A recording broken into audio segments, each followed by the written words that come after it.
Focus ce soir également sur les conditions de vie des étudiants guinéens en Côte d'Ivoire. Ils sont des milliers d'élèves et étudiants qui s'y rendent à la recherche du savoir, notamment dans les différentes institutions d'enseignement. En séjour dans la capitale ivoirienne, notre reporter Nabilay Kamara s'est intéressé à la vie de ses compatriotes, le manque de bourses, de dortoirs, bref, toutes les difficultés qui les empêchent d'accéder à des cours de qualité. C'est dans ce grand reportage que je vous propose de suivre. Abidjan, au bord de la lagune Ébrié, la capitale ivoirienne. Ici vit une importante communauté guinéenne, estimée à près de 2 millions. Elle est notamment active dans les activités socio-économiques et parmi ces Guinéens, des milliers d'élèves et étudiants régulièrement inscrits dans les institutions d'enseignement à tous les niveaux. Nous nous sommes rendus à l'université de Cocody à la rencontre de certains étudiants. Nombre d'entre eux y suivent des cours dans différentes facultés. Eh bien déjà, nous accompagnons chaque étudiant guinéen sur le territoire ivoirien. Lorsqu'ils quittent en Guinée, ils viennent. Eh bien, notre structure a l'un des objectifs est de les accompagner dans la facilitation à l'accès au système éducatif ivoirien. Pour ceux qui ne connaissent pas ces démarches-là, jusqu'à ce qu'ils puissent commencer les cours, nous les accompagnons. Et nous bénéficions aussi de l'aide aussi de certaines personnes auprès de la scolarité dans les universités publiques pour nous faciliter leur intégration.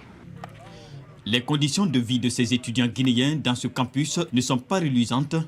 Les coûts de la scolarité sont jugés exorbitants. Ils varient entre 300 000 francs CFA pour la licence et 600 000 francs pour les cours de doctorat, par exemple.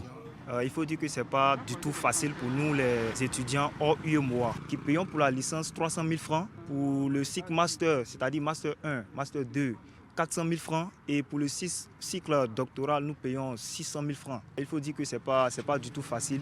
Imaginez qu'un parent guinéen veut inscrire ses deux enfants qui ont eu le bac la même année à l'université de Cocody.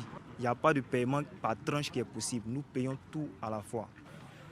Cette situation constitue aujourd'hui un grand blocus pour les étudiants à faible revenu, des conditions qui poussent certains à abandonner les cours.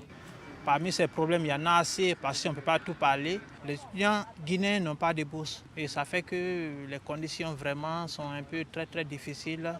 On peut citer par exemple les cas des dortoirs qui sont surtout un problème crucial auquel même les étudiants guinéens vivant en Côte d'Ivoire, dans les grandes universités surtout, n'ont pas accès.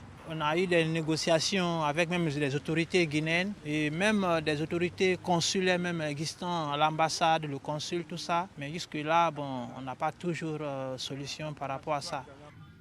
Pour joindre ainsi les deux bouts et poursuivre les études, plusieurs jeunes sont obligés de faire des activités parallèles, ce qui permet à la plupart de continuer à suivre les cours. Des difficultés financières des parents, certains étudiants sont obligés de faire des petits boulots. D'autres peuvent faire des ventes en ligne, d'autres peuvent apprendre un petit métier à côté pour pouvoir payer les cours de scolarité et aider les parents. Car s'ils ne le font pas, certains sont obligés d'arrêter les cours. Et chose que nous ne souhaitons pas. Ces étudiants sont réunis autour d'une fêtière. Il s'agit de l'Association des élèves et étudiants de Guinée en Côte d'Ivoire. Sa principale vocation, accompagner, orienter et protéger les élèves et étudiants dans les situations difficiles.